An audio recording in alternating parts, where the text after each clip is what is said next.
નમસ્તે દર્શક મિત્રો, આપણે દ્વારકા મીઠાપુરમાં જે પ્રદૂષણના પ્રશ્નો છે એના અંગે વારંવાર વિગતો સાથેના અહેવાલો આપણે આપેલા છે અને ત્યાં જે પ્રદૂષણ સામે લડી રહ્યા છે, જમીનનું પ્રદૂષણ, પાણીનું પ્રદૂષણ, હવાનું પ્રદૂષણ અને દરિયાનું પ્રદૂષણ, આ 4 પ્રકારના પ્રદૂષણની સામે ત્યાં દેવરામભાઈ કરીને લડી રહ્યા છો. બધા જ જાણે છે, હવે આખું ગુજરાત જાણતું થઈ ગયું છે. એમને આમરણાંત ઉપવાસ પર ઉતરેલા હતા, 12 દિવસ સુધી ઉપવાસ કર્યા અને પછી આ પોલીસ અધિકારીઓએ એના પ્રશ્નો, એકદમ સાધારણ પ્રશ્ન હતો એનું, કે તમે અહીંયા જે 13, 14, 15 જેટલા અધિકારીઓ આવીને અહીંયા જે પ્રદૂષણના નમૂનાઓ લઈ ગયા છો એનો રિપોર્ટ મને આપો. આ માત્ર સીધી સાદી એમની વાત હતી ને માંગણી હતી. પરંતુ આજ ભ્રષ્ટ જીપીસીબીના અધિકારીઓ, આજ ભ્રષ્ટ જિલ્લાના અધિકારીઓ, દ્વારકા જિલ્લાના અધિકારીઓ એનો રિપોર્ટ આપતા નથી અને એટલા માટે એ આમરણાંત ઉપવાસ પર ઉતર્યા હતા અને એમની માંગણી તો ન સ્વીકારી, પરંતુ એમને ઉચકીને આ અધિકારીઓ પોતે બદનામ ન થાય એટલા માટે એમને ત્યાંની દ્વારકાની રેફરલ હોસ્પિટલમાં દાખલ કરી દીધા એમને, અને ત્યાં એમને બળજબરીપૂર્વક ત્યાં લઈ જઈને બળજબરીપૂર્વક એમને ત્યાં મેડિકલ ટ્રીટમેન્ટ આપવામાં આવી. તો એમની સાથે આપણે આજે વાત કરીશું અને વાત એટલા માટે કરીશું કે એમના ઉપર શું વીતી હતી આ 12 દિવસ, શું થયું અને પછી એમને શા માટે ઉચકીને લઈ જવામાં આવ્યા, એ બધી જ વિગતો આપણે દેવરામભાઈ સાથે જાણીશું. આપણી સાથે જોડાઈ ગયા છે અને એ બધી જ વાત કરવાના છે. દેવરામભાઈ, ઉપવાસ પર તમે જે ઉતરા હતા પછી શું થયું? 12 દિવસના ઉપવાસ પર ઉતરા તમે, આમ તો જિંદગીમાં ક્યારેય હોસ્પિટલ તો ગયા નથી, તો આ પહેલી વખત તમને ઉચકીને જો હોસ્પિટલ લઈ ગયા, કેવો અનુભવ રહ્યો? બહુ મજા આવી હશે, કેમ? હું 61 વર્ષની અંદરમાં કોઈ દી હોસ્પિટલે મેં જોયું નથી, કોઈ દી દવાખાને ગયો નથી. હવે અહીંયા હું અંડળનો ત્યાગ કરીને પ્રાંત સાહેબની ઓફિસની સામે બેઠો હતો. હવે અંડળનો ત્યાગ કરીને બેઠો હતો, એમાં ડોક્ટરે લખીને આપ્યું પોલીસ ખાતાની 3-4 મોટરો આવી. હવે અહીંયાથી ટીંગાટોળી કરીને મારો ઉપવાસ તોડવા માટે પ્રાંત સાહેબ હવે જે હોય, કલેક્ટર સાહેબ આવ્યા હતા આગલેથી. કલેક્ટર વરસાદ હતો અને ઓલું પવન હતો ફૂલ, એટલે બીજે દિવસે મને ટીંગોળી કરીને દવાખાને જઈને મારો દવાખાને દાખલ કરી દીધો. તો ડોક્ટર નું આમાં કઈ આવતું નથી. આપણે તો પ્રાંત સાહેબ ની ઓફિસ ની સામે બેઠા હતા, તો પછી આમાં ડોક્ટર નું ઇન્વોલ્વ ક્યાં? પ્રાંત સાહેબ આવ્યા, જીપીસીપી ના સાહેબો આગલેથી આવ્યા, બે 3 થી મોર મને કાગળ આપી ગયા, ગોળ ગોળ જે બાપ આપી ગયા. પછી હવે એને શું કહીધું એ ડોક્ટર ને બધાને આપ્યા કે કાયમી મામલદાર સાહેબ રાતના 12 વાગ્યા લગન બેઠો હતો અમારી બાજુમાં મને સમજાવવા માટે. ભાઈ, મારે જીપીસીપી ના સાહેબો મને અહેવાલ નથી આપતા, એના રિપોર્ટ નથી આપતા. 4 મહિના થયા. એના પછી કેટલા 10 થી 15 વખત તમે સેમ્પલો લઈ ગયા, પણ 4 મહિનાની અંદર એના રિપોર્ટ ના આવે. દોસ્તો, 1 મિનિટનો તમારો સમય લેવા માંગુ છું. આપણે આગળ વધીએ કાર્યક્રમમાં એના પહેલા એક અપીલ કરવા માંગુ છું કે ધ ગુજરાત રિપોર્ટ એ સ્વતંત્ર પત્રકારત્વ કરતું સમાચાર માધ્યમ છે. અમે કોઈ પણ રાજકીય પક્ષનો એજન્ડા કે કોઈ વ્યક્તિ કે સંસ્થાનો એજન્ડા લઈને ચાલતા પત્રકારો નથી, અથવા સંસ્થા પણ એ પ્રકારની નથી. અમે પ્રો પીપલ અને રાજ્યના નાગરિકોના પ્રશ્નો માટે એમને વાચા આપવા માટે કામ કરતી સંસ્થા છીએ, અને એના માટે અમારે એક આર્થિક સહયોગની જરૂર છે, જેના માટે અમે જોઈનનું બટન આપણા યુટ્યુબ પ્લેટફોર્મ માટે અમે બનાવેલું છે. આપ સૌને એક વિનંતી છે કે અમારા આ સ્વતંત્ર પત્રકારત્વને આર્થિક સહયોગ આપવા માટે એ જોઈનનું બટન દબાવો અને અમને આર્થિક મદદ આપના તરફથી શક્ય હોય એટલી પહોંચાડવાનો પ્રયાસ કરશો તો અમને આનંદ થશે. Thank you very much. હવે આપણે આગળનો કાર્યક્રમ જે છે એ જોઈએ. તો 4 મહિનાની અંદરમાં એના રિપોર્ટ દઈ નથી શકતા.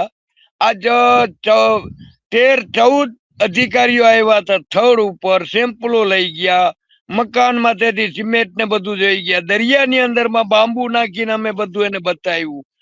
આટલું ખુલ્લું કેમિકલ હતું. એના સેમ્પલો લઈ ગયા, પણ આમાં બધા અધિકારી સંડોવાયેલા છે. તો પછી ત્યાં હા હા બોલો. એમાં દવાખાના એમને લઈ ગયા.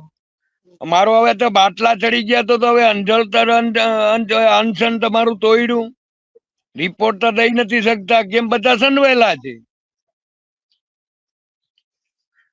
હા તો તો આવું તો જ બધું ના આપે ને, બાકી તો આપે જ. યસ. હું એમ કહું ને આજે આટલા 58 વખત રિપોર્ટ કરી ગયા, આટલી નોટિસો ટાટા કંપનીને આપી, તો તાન લગન કેમ પગલા નથી લેતા? ઈ લખીને આપે, આપણે નહીં. જીપીસીપી ના સાહેબો લખીને આપે. અમે 58 વખત 2020 થી કરીને અટાણ લગન અમે 58 વખત વિઝિટ કરી, હા અને આટલી અમે નોટિસો આપી. એવું હવે જીપીસીબી કે આટલી છે. નોટિસો તો તમને ત્યાં ઉપવાસ છોડાવવા માટે તમને ત્યાં સ્થાનિક અધિકારીઓ દ્વારા કોઈ પ્રયત્ન નથી? આ મામલતદાર કે ત્યાંના પ્રાંત અધિકારી કે જિલ્લા કલેક્ટર, દ્વારકાના જિલ્લા કલેક્ટર કે ટાટા કંપની તરફથી કોઈ પ્રયત્નો થયા ખરા? મને એ ટાટા કંપની ના સાહેબો અંદર આવતા, પ્રાંત સાહેબ કને અહીંયાથી વયા જતા હતા, મારી બાજુમાંથી નીકળતા. પછી હવે એની સનવાડી હોય તો ને અંદર સંકળેલા હોય. આમાં તો બધા મોટા મોટા સંકળેલા છે. આટલું કેમિકલ તો હવે છે, આટલું બધું નુકસાની કરે છે, આટલી પબ્લિક મરે છે. તો આમાં અધિકારી તો પૂરેપૂરો. તો પ્રાંત અધિકારીએ તમને કઈ સમજૂતી આપવાનો પ્રયત્ન કરેલો કે ભાઈ તપાસના રિપોર્ટ ક્યાં સુધીમાં આવશે, કેમ નથી આવ્યા, શા માટે નથી આવ્યા, પ્રદૂષણ છે નથી?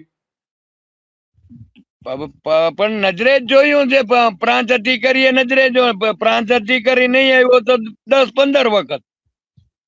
અચ્છા, 15 વખત હવે આવી પ્રાંત ગયા.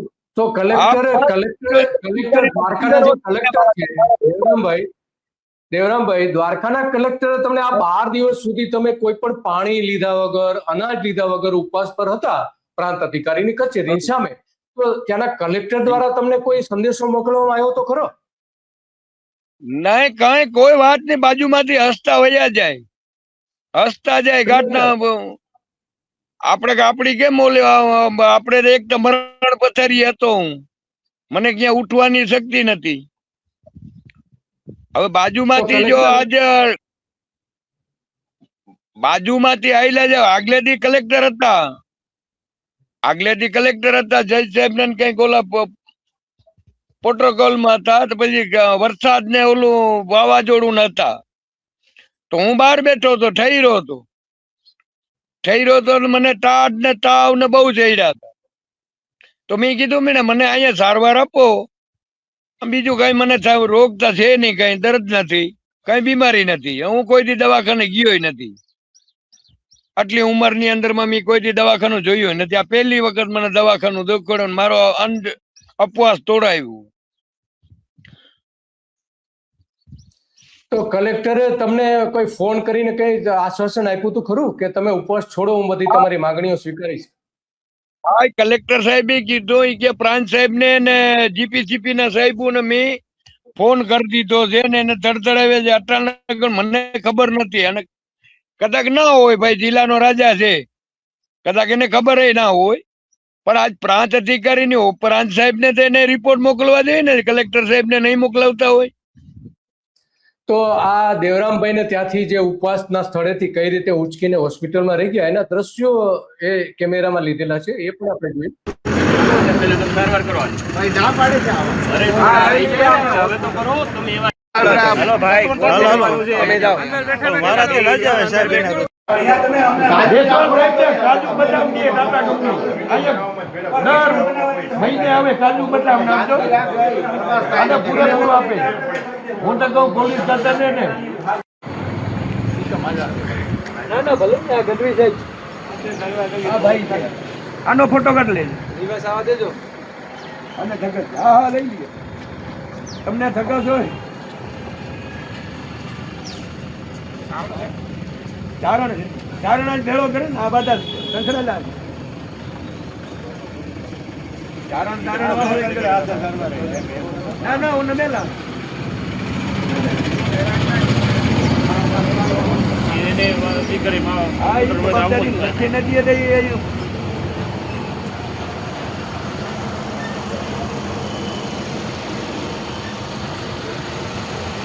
ચાલુ કરી નાખો ચાલુ મેં ઈ જ મળતો રહ્યો પત્રકાર વાળા છે ને તત્કાલી હું ઘરે જ મળતો રહ્યો પણ માન્ય હારે તમે એમનો વાત ન કરો. આનો ખાસ ભાઈ ટેકો નહીં ભાઈ, તમે લેખિત આપશો ઈ પછી હું અંદર સારવાર લઈ. ઓ ભાઈ, ઓ સાહેબ બ્રેક થઈ તો હા ચાલુ રે તો એને સાક્ષીમાં એની લખાણ કરાવી લે, એની સહીઓ લઈ જાણી લેજો. શૂટિંગ ચાલુ કરી દો. હા એની પેન ડ્રાઈવ બાજુ સારવાર લઈ અંદર. હું સારવાર લઈ લઉં. હવે આ ગઢવી સાહેબ ને છે બાપા પ્રાસને અમે ભૂપડતારમાં બેઠા હતા. ચાલુ રહી છે. હું સુઈ બોઈ નહીં પછી બીજા નંબરમાં એવું ડૉક્ટરે એવું લખીને આપી દીધું તો પોલીસ ખાતું અટાણે પોલીસ ખાતું દાબ કરીને હોસ્પિટલે દવાખાને લઈ ગયા. લેજો ભાઈ. એક પરફેક્ટ ઘરનું સપનું એને સાકાર કરશે કોણ? Shrinathji group of companies. 10 વર્ષ પહેલા Dakshesh Shah started his journey એક સિમ્પલ ડ્રીમથી. બધાનું ડ્રીમ હોમ બનાવવાનું સપનું, એ પણ અફોર્ડેબલ પ્રાઇસમાં. 2015 થી હજારો ફેમિલીઝનું સપનું પૂરું કર્યું છે, તો તમે કેમ પાછળ રહી જાઓ? આજે જ મુલાકાત લો શ્રીનાથજી સામ્રાજ્ય અને સ્વસ્તિક પાર્કની અને તમારા સપનાને એડ્રેસ આપો.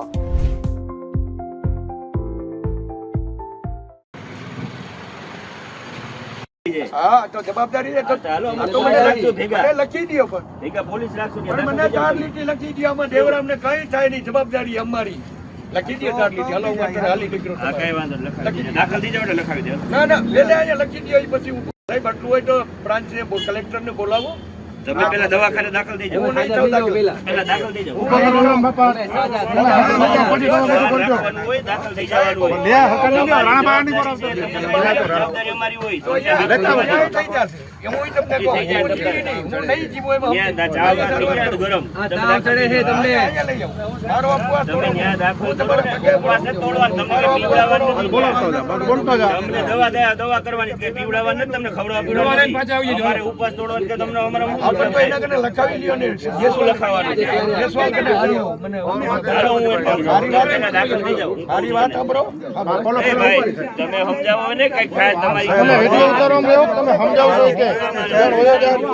અમને વિશ્વાસ જ નથી સાહેબ આ ડોક્ટર અરે પણ આવ્યો જ નથી ભારતમાં અમને ખબર છે સાહેબ પણ તો અહીંયા લઈ લે તો અહીંયા સારવાર કરવામાં શું વાંધો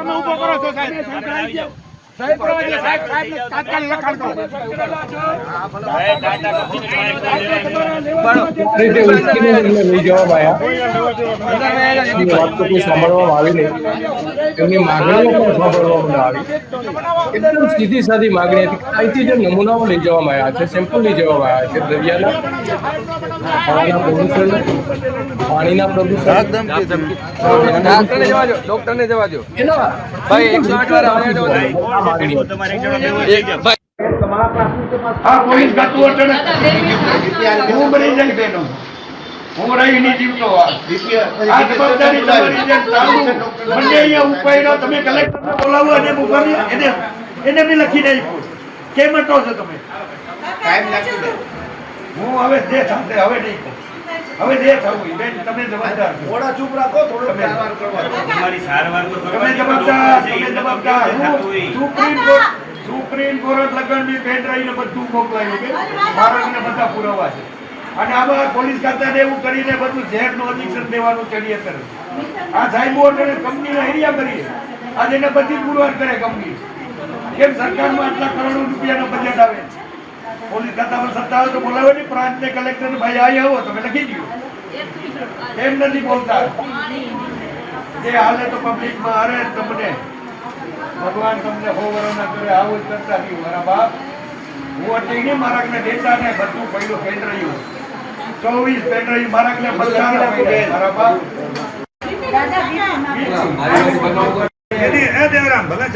ભલે સારવાર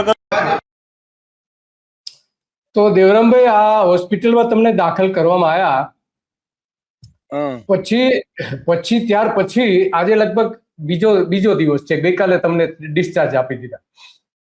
પછી શું થયું? કઈ સરકાર તરફથી અથવા તો જીપીસીબી ટાટા કંપની તરફથી કઈ થયું પછી આગળથી કઈ કાર્યવાહી? કઈ કાર્યવાહી થઈ નથી. મને લેખિત ના આપ્યું, ટીંગોળી કરીને સીધો દવાખાને નાખ્યો. મેં એને કીધું મને લેખિત આપો, મને લખી દો, ચાલો હું દવાખાને એડમિટ થઈ જાઉં. પણ મને અહીંયા સરકારી હોસ્પિટલમાં મને પોતાને ડર લાગતો હતો કે અહીંયા ઝેરનું ઇન્જેક્શન કેમ સંકળાયેલા છે, આ ધરાર ઉપાડીને લઈ જાય. આજે કદાચ એમાં બધું સંકળાયેલા, હવે કઈક બનાવ બન્યા જ એટલે તો કાગડિયા થવાના છે. આમાં તો હવે સરકારી હોસ્પિટલ પોલીસ ખાતું બધું ઉપાડી આવે ને કે જો જિલ્લાનો પોલીસ ખાતાની અને તળિયા દે એને મકાન આપે, એને બધું ભોગવું આપે, પોલીસ ખાતાને મારકને કેટલા આપે. જે સાથે પોલીસ ખાતું જેસવાલ સાહેબ અને અંદરના જે તમામ જવાબદાર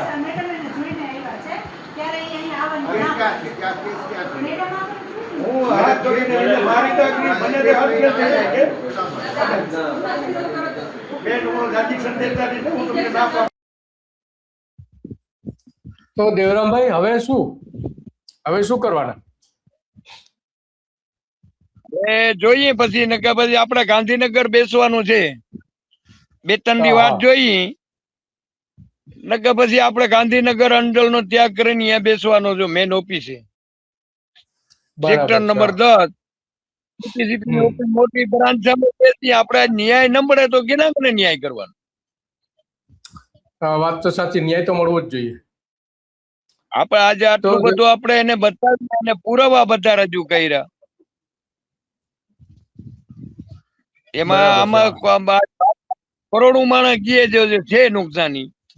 હવે આ ભાઈ એમ કહે છે આમાં નથી અને નથી એના રિપોર્ટ આપતા તો નથી કઈ એનું.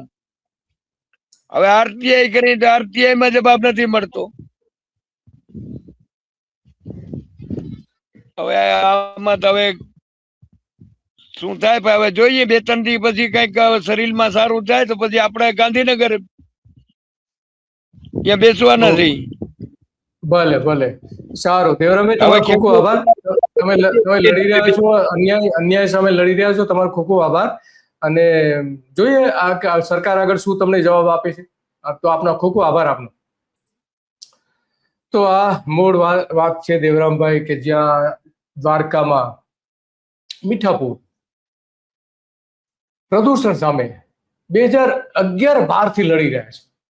આજે 2026 થઈ છતાં એને નથી આ ભારતીય જનતા પાર્ટીની સરકાર જવાબ આપતી નથી. ત્યાંના સ્થાનિક જે સંસદ સભ્ય છે પૂનમ માડમ, બિલકુલ આંખ આડા કમળ મૂકી દીધા છે, કમળના ફૂલ મૂકી દીધા છે.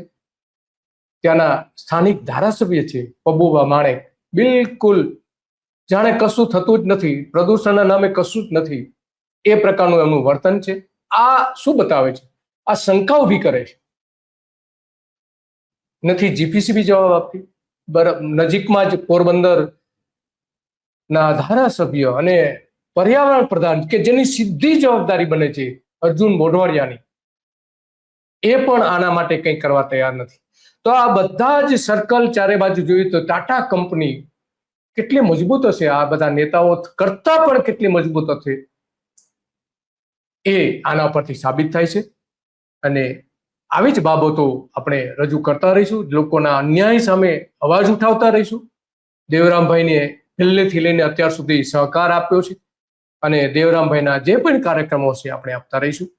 અને એ લડી રહ્યા છે. ગુજરાતમાં આવા લડાયક માણસો જોઈએ છે આપણે, જેથી કરીને સરકારના અન્યાયની સામે લડે. પરંતુ આ માલે તુજાર કંપનીઓ જે છે, અબજો રૂપિયાના ટર્નઓવર કરનારી કંપનીઓ જે છે, એ આ સામાન્ય લોકોનું સાંભળતી નથી.